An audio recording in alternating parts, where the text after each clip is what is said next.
반갑습니다. 오늘은 하늘에서 길을 이탈하는 제목으로 하나님 말씀 한번 살펴보려고 합니다. 제가 어제 강도사고시 시험을 보고 왔습니다. 개인적으로는 많은 분들이 알지 못했으면 좋겠다 라는 생각도 있었는데요. 교회에서 많이 배려해 주신 덕분에 시험을 잘 보고 왔습니다. 너무 감사드리고요. 그래도 아직 제가 표정이 나쁘지 않은 건 아직 결과가 나오지 않아서 그렇습니다. 네. 지금 배려해주신 교회와 또 기도해주신 성도님들께 너무 감사드립니다. 오늘은 말씀을 한번 살펴보려 하는데요. 어떤 목사님이 설교 중에 몽골에 이제 가셨던 이야기를 하시더라고요. 몽골 광야 사진 한번 띄워주시면요.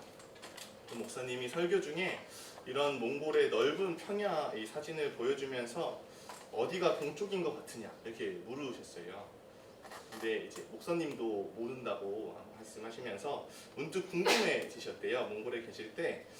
그래서 이 몽골 인솔 선생님한테 아니 도대체 집을 어떻게 이런 광야에서 찾아가시나요? 이렇게 물어봤다고 합니다. 그러니까 이 몽골 선생님이 뭐라고 대답하셨을까요? 바람을 뭔가 이렇게 느끼면서 약간 말도 안 된다는 구글맵 보고 찾아간다고 했다고 합니다. 핸드폰에다 집 위치 저장해두고 이제 GPS 켜서 찾아가면 된다고 대답하셨다고 하더라고요. 그런데 만약 핸드폰도 없이 이런 광야에 혼자 떨어져 있으면 굉장히 막막할 것 같습니다. 길을 잃는다는 것, 어디로 가야 할지 모른다는 것은 참 막막하면서 절망스러운 일인 것 같습니다. 어제 강도사고시 시험이 다 끝나고 나서 저와 저희 동기 전도사님들 표정이 딱 그랬습니다. 길을 잃은 표정, 막막하면서 그 절망스러운 표정을 다 지어 보였는데요. 어제 시험 문제가 정말 역대급으로 어렵게 나왔거든요. 이 마지막 과목이 헌법 시험이 있었는데요. 이전까지는 어느 정도 공부하면 수월하게 조금 할 수 있는 문제가 나왔었는데 이번엔 정말 너무 어렵게 나왔더라고요. 그래서 이 마지막 시험, 헌법 시험을 다 마치고 같이 밥을 먹으러 가는데 저를 포함해서 모두가 이제 정말 절망스러운 표정으로 나는 이제 교회 못 간다 라는 표정으로 정말 길을 잃었다는 듯이 말하면서 또 그런 서로를 보면서 아 너도? 라고 말하면 또 서로에게 위안이 되는 시간을 보낼 수 있었습니다. 오늘 주제처럼 우리가 길을 잃었을 때 어떻게 어디로 가야 하는지를 한번 살펴보려고 하는데요. 오늘 이 말씀의 메시지는 굉장히 간단해요. 모세는 지금 여호와의 말씀이 하늘에 있거나 아니면 바다 밖에 있는 것이 아니라고 말합니다. 그 말씀은 네 입과 네 마음에 매우 가까이 있어서 이 말씀대로 너가 살아갈 수 있다라고 얘기하는 겁니다. 본문을 보다 잘 이해하기 위해선 앞선 1절부터 10절까지의 말씀을 한번 보셔야 하는데요. 그 중에 3, 4절 말씀 이렇게 나와 있습니다. 내 하나님 여호와께서 마음을 돌이키시고 너를 긍휼히 여기사 포로에서 돌아오게 하시되 내 하나님 여호와께서 흩으신 그 모든 백성 중에서 너를 모으시리니 내 쫓겨간 자들이 하늘가에 있을지라도 내 하나님 여호와께서 거기서 너를 모으실 것이며 거기서부터 너를 이끄실 것이라. 여기서 우리는 이스라엘 백성이 말씀에 순종하지 않았을 경우를 보게 됩니다. 그들이 말씀에 순종하지 않았을 때 그들은 흩어지게 되고 또 그 약속의 땅에서 쫓겨나게 된다라는 것을 역으로 이제 유추할 수 있는데요.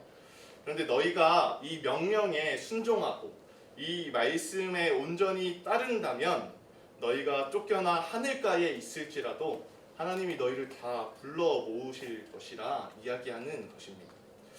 오늘 본문은 쫓겨나 방황하는 이스라엘 백성이 다시 돌아올 수 있을 수 있는 이유가 무엇인지에 대해서 우리에게 설명해 줍니다.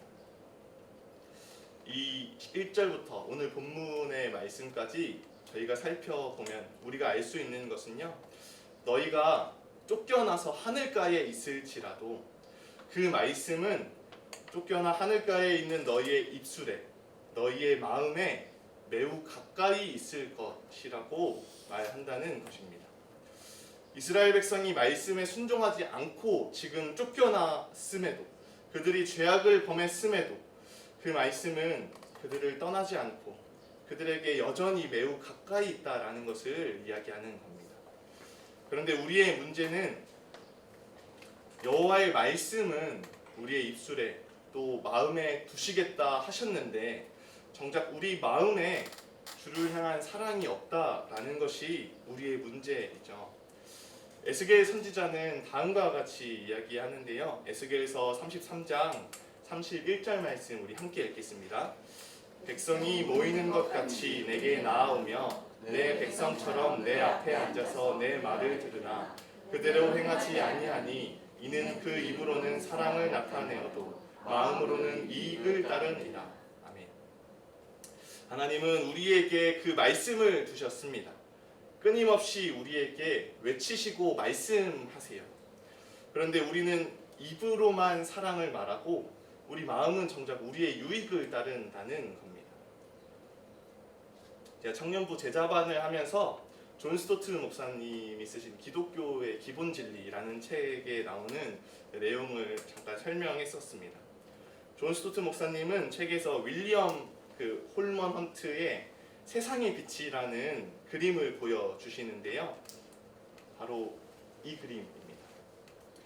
이 그림을 통해서 존 스토트 목사님은 우리가 잘 아는 볼지어다 내가 문 밖에 서서 두드리노니 그 요한계시록 3장 20절 말씀을 해석하세요.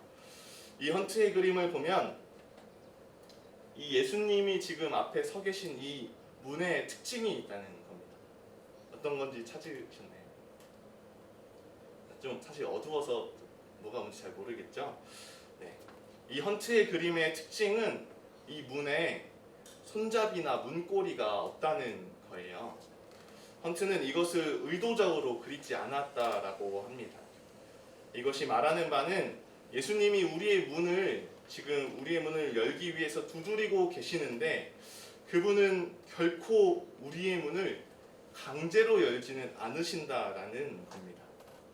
우리가 그 문 안에 있는 우리가 문을 열 때까지 인격적으로 우리를 기다려 주시는 분, 그분이 바로 예수님이시라는 겁니다. 이런 내용을 제자반에서 나누고 있었어요. 저희 제자반을 듣는 건우 형제가 이 이야기를 듣더니 이렇게 이야기하더라고요. 자기는 그동안 교회에 오랫동안 다니면서 예수님이 자신을 너무 사랑한다는 걸 너무 잘 알았대요. 그런데 이 말을 듣고 보니까 알게 된 자신의 상태는 자기는 그동안 이 마음의 문은 닫아놓은 채로 밖에서 예수님이 자기를 사랑한다고 하실 때 그저 그 말씀을 들으면서 그 사랑을 즐기기는 하지만 결코 문을 열지는 않았다는 겁니다. 예수가 나를 사랑한다는 것과 나를 위해서 목숨까지 내어줄 정도로 희생하셨다는 그것은 분명 좋은 소식이지만 그 예수께 내가 마음의 문을 열면 감당해야 할 여러 가지 책임들이 두려웠다라고 나누더라고요. 건우 형제의 진솔한 고백과 같이 우리 역시 이러한 마음으로 살아갈 때가 참 많은 것 같습니다. 하나님은 나를 사랑하시지만 나는 그것을 알고 나도 사랑한다고 입술로는 우리가 고백하지만 정작 내 마음은 여전히 나의 이익을 위해 나 자신을 위해 살아가고자 하게 되는 우리의 모습을 발견하게 됩니다. 내가 길을 잃어버렸다는 것은 곧 말씀에 순종하지 않고 내가 추구하고 바라는 이익을 위해 살아가고 있다라는 것을 의미하는데요. 우리는 자신이 가고자 하는 목적지가 모두에게 있습니다. 모세는 우리에게 그 말씀대로 살라고 말하고 그렇게 살 수 있다라고도 말해주지만 그 말씀이 결코 우리 안에 지표가 되지 않는 것입니다.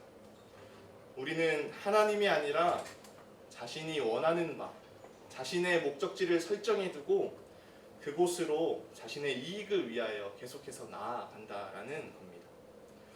우리의 목적지가 다른 무엇도 아닌 여호와를 향하여 나아가게 되어지는 저와 여러분 되시길 간절히 축복합니다.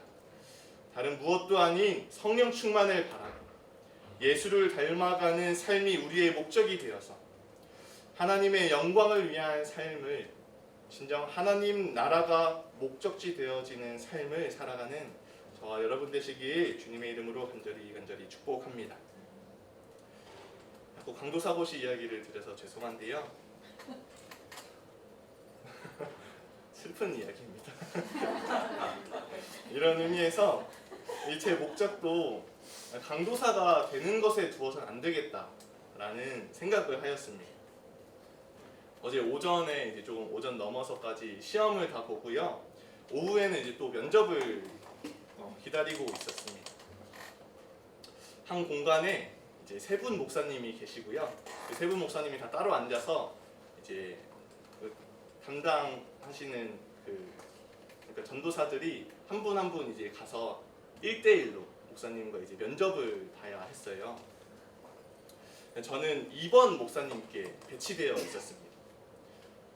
그런데 제가 기다리고 있는데 제 앞에 들어간 그 전도사님이 안 나오시는 거예요. 1번과 3번 목사님은 이미 면접 다 끝내고 그 전도사님들이 다 내보내셨는데 한 5분, 7분 정도 걸렸던 것 같거든요.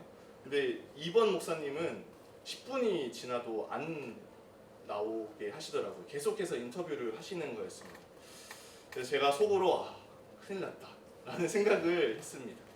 긴장도 되고 하니까 나한테 배정된 이 목사님은 조금 깐깐하신 거 아닌가? 약간 좀 심층 면접으로 디테일하게 많이 물어보시겠구나 라는 생각을 하면서 초조한 마음을 가지고 기다리고 있었습니다. 제 앞순번 이 전도사님이 나오시고 제가 이제 들어갔는데요. 3분 만에 면접을 끝내시더라고요. 너무 금방 끝나니까 또 오히려 불안해졌습니다. 너는 왜 이렇게 일찍 끝내시지? 라는 생각을 했는데요. 홍 목사님이 일찍 끝나면 좋은 거다 이런 식으로 이제 위로를 해주셨습니다. 결과는 아직 안 나왔기에 제가 지금 이렇게 웃으면서 말씀을 드립니다. 그런데 제가 이 면접을 보면서 이 목사님이 저에게 해주셨던 말씀은 딱 한 가지였어요.